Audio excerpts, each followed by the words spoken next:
বিভিন্ন অঞ্চল থেকে, বিভিন্ন মায়ের কোল থেকে আল্লাহ তাআলা আমাদেরকে মজলিসে বসার তৌফিক দান করছে। এই জন্য আমরা সকলে শুকরিয়া আদায় করি আলহামদুলিল্লাহ। দেখেন, আপনি আমি দুনিয়াতে ছিলাম না, আল্লাহ তাআলা আমাদেরকে ভালোবেসে মহব্বতের সাথে আমাদেরকে আবার দুনিয়াতে কি করলেন? পাঠাইছে। আমরা এখন আছি, এরপর হইতে পারে যে একটু পরে আমরা নাও থাকতে পারি। দেখেন, আপনি এখন বড়, আপনার ভাই কি দুনিয়াতে আসার আগে আপনি আসবেন, কিন্তু আপনার ভাই পরে আসছে। আল্লাহ যদি না চাইতেন তাহলে কি আপনার ভাইকে দুনিয়াতে পাঠাইতো আল্লাহ? আপনার আমার কি ক্ষমতা আছে যে কি করব আপনার ভাইকে আপনার দুনিয়াতে আবার কি নিয়ে আসতে পারবে? এরকম কোন ক্ষমতা আছে? তাহলে দেখেন, আল্লাহ তাআলা আপনাকে আমাকে কত ভালোবাসিয়া মহব্বত করিয়া আল্লাহ তাআলা আমাদেরকে দুনিয়াতে পাঠাইছেন। কি একটা তো উদ্দেশ্য আছে, কি উদ্দেশ্য নাই? আপনি আমি দুনিয়াতে ধরে কাউকে আমি যদি টাকা ধার দেয়, 500 টাকা ধার দেয়, কোন স্বার্থ ছাড়া দেয়? কথা না, স্বার্থ ছাড়া দেয় নাকি? এরকম ভাবে আল্লাহ তাআলা আমাদেরকে দুনিয়াতে পাঠাইছেন একটা স্বার্থের উদ্দেশ্যে। কি উদ্দেশ্যে? কিসের উদ্দেশ্যে? একটা স্বার্থ তো আছে, ঠিক না? যে কি স্বার্থ? দেখেন, আমরা কি প্রত্যেকে তো জানি যে জান্নাত জাহান্নাম আছে, হ্যাঁ? কথা বলা জানি না। এখন যদি আপনি আমি যদি জান্নাতে যাই বাস্তায়, তাহলে কি খারাপ আমল করতে হবে? এরকম কোন? তাহলে আপনি আমি কিভাবে জান্নাতে যাইতে পারবো সেই উদ্দেশ্যে কি করলো আল্লাহ তাআলা আমাদেরকে পাঠাইছে, যাতে কি করি আমরা আল্লাহ তাআলার গোলামি করে, কি করে আল্লাহ তাআলার গোলামি করি, যাতে আল্লাহ তাআলাকে আমরা রাজি খুশি করাইতে পারি, ঠিক না? এখন যদি আমরা যদি কি করি, আমরা যদি কি করি আল্লাহ তাআলাকে যদি রাজি খুশি করাইতে পারি,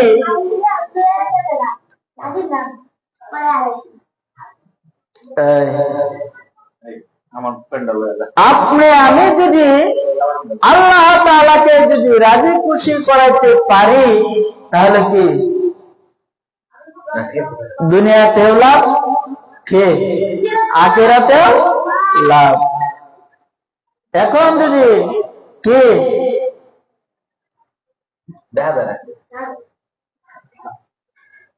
যদি না রাজি খুশি করাইতে পারি, তাহলে কি লাভ হবে? কথা বলে না, লাভ হবে? তাহলে কি করতে হবে? আল্লাহ তাআলা আমাদেরকে দুনিয়াতে পাঠাইছেন একটা উদ্দেশ্য নিয়ে। কি নিয়ে? উদ্দেশ্য নিয়ে। উদ্দেশ্য হলো কি, তুমি কি করো আল্লাহ তাআলার কি করো, গোলামি করো, কি করো আল্লাহ তাআলার গোলামি করার জন্য আল্লাহ আমাদেরকে দুনিয়াতে পাঠাইছেন।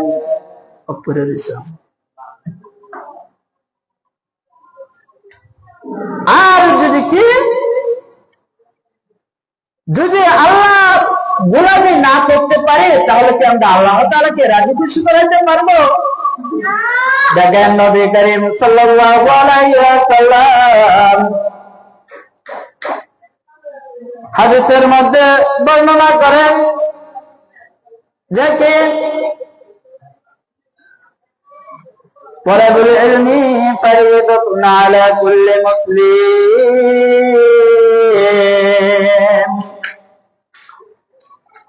যে কি প্রত্যেক মুসলমানের উপরে দ্বীনি ইলম শিক্ষা করা কি ফরজ।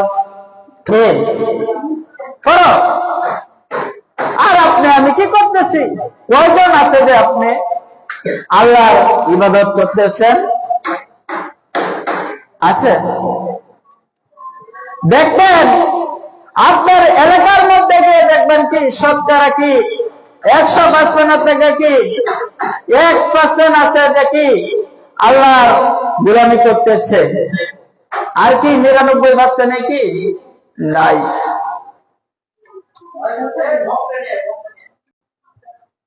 তাহলে কি করতে হবে? বেশি বেশি করে কি করতে হবে? আল্লাহ তাআলার কালাম করতে হবে। বেশি বেশি করে কি করতে হবে? দোয়া করতে হবে যে আল্লাহ আমি তো পড়ালেখা পারি না, হায় আল্লাহ আমি তো পড়ালেখা পারি না, আমার মেধা দুর্বল, আমার জেহান সাকাত দুর্বল, হায় মাওলা কারীম তুমি কি করে দাও, আমার জেহান সাকাত তুমি বৃদ্ধি করে দাও, দেখি করো মুখস্থ শক্তি বাড়াইয়া দাও, যেমনি আল্লাহ মুখস্থ করতে পারি। আমার অন্য ভাই দেখো কিভাবে পড়ালেখা মুখস্থ করতেছে, আমি কেন পারি না? আল্লাহ তুমি দিয়া দাও, তোমার কাছে তো কোনো কিছুর অভাব নাই। আর এখন আপনি আর আমি কি করি? দোয়া কবুলের কথা, পড়ালেখায় ভালো মতো করি না। এই জন্য কি করতে হবে? আপনাকে দ্বীনি ইলম শিক্ষা করতে হবে।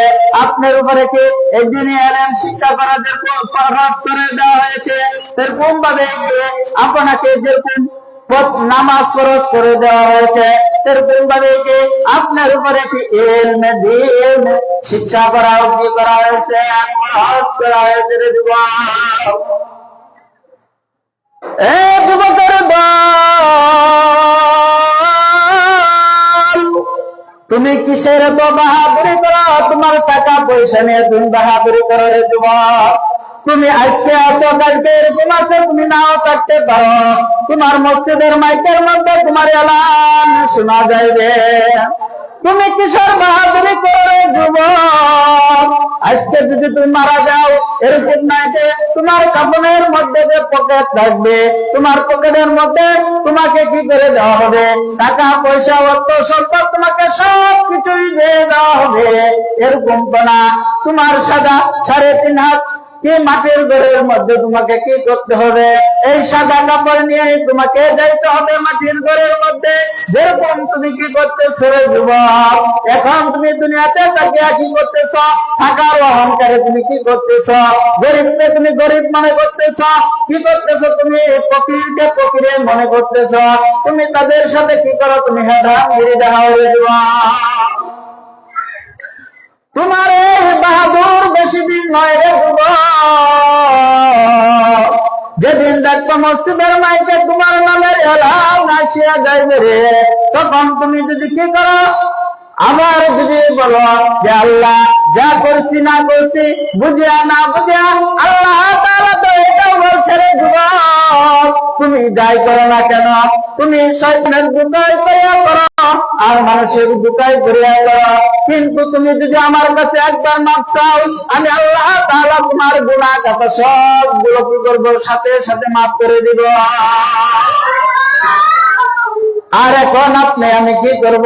মরার পরে বলবো আল্লাহ, যখন আমাদের হাতের মধ্যে যখন কি করবে আমলনামা দেওয়া হবে, আমলনামা দেওয়ানোর পরে বলবে আল্লাহ আমি তো সব করি নাই, আল্লাহ যা করছি না করছি, আল্লাহ তুমি আবার আমাদেরকে আর একটা সুযোগ দাও।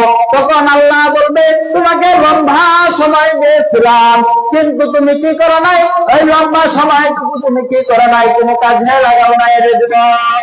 আর এখন তুমি এই কয়েকদিনের সময় চাইতেছ রে যুবক, তোমাকে 60 বছর 70 বছর তোমাকে হায়াত দেওয়ার পরেও তুমি কি হও নাই? মানুষের উপরে অত্যাচার করো নাই? মানুষের উপরে কি করছ? অত্যাচার জুলুম করেছ, নির্যাতন করেছ রে যুবক। তুমি এমনিতে দোকান একটা চকলেট মেরে খেয়েছ, আর তুমি কি করছো, এই মুখ থেকে কি করছো, একটা সিঙ্গাম মাইরে গেছো। আরে যুবক, এখন তোমার আমল নামা দেখো, তোমার আমল নামার চাইতে কি তোমার গুনার আমল নামা বেশি। তখন বলবা, হাই হাই হাই, কি করলাম কি করলাম। আল্লাহ তুমি কি করো, আবার আমাকে আর একটু সুযোগ দাও। এবারে তুমি আল্লাহ তাআলার কাছে বলতে থাকবা, কিন্তু আল্লাহ তাআলা বলবেন, না রে বান্দা না, তোমাকে আমি বহু সময় দিয়েছিলাম, তোমাকে 60 বছর 70 বছর 80 বছর তোমাকে সময় দিয়েছিলাম, তুমি একদিনও কি করো নাই, তুমি আমার ঘরের মধ্যে গিয়ে মাথা নত করো নাই রে যুবক।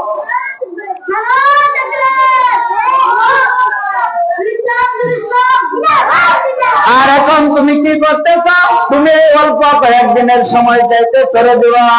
এই জন্য কি আমাদের এখন হাতে সময় আছে, আমরা কি করব, মানুষের উপরে কি করব না, অত্যাচার জুলুম করব না। আর ভাই তোমার টাকা থাকতেই পারে, এরকম তো আছে, তুমিও একদিন ফকির হইতে পারো, এরকম অর্থ হইতে পারে। ওই যে তুমি ফকিরকে যে কি করলা, লাঠি গুটা দিছিলা, আর এখন দেখো তুমি হইছ কি ফকির, আর সেই ফকির হইছে কি এখন ধনী।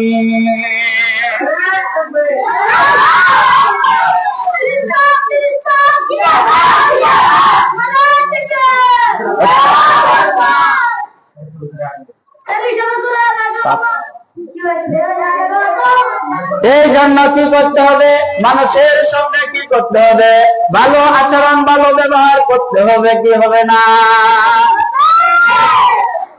বুঝতে পারছেন?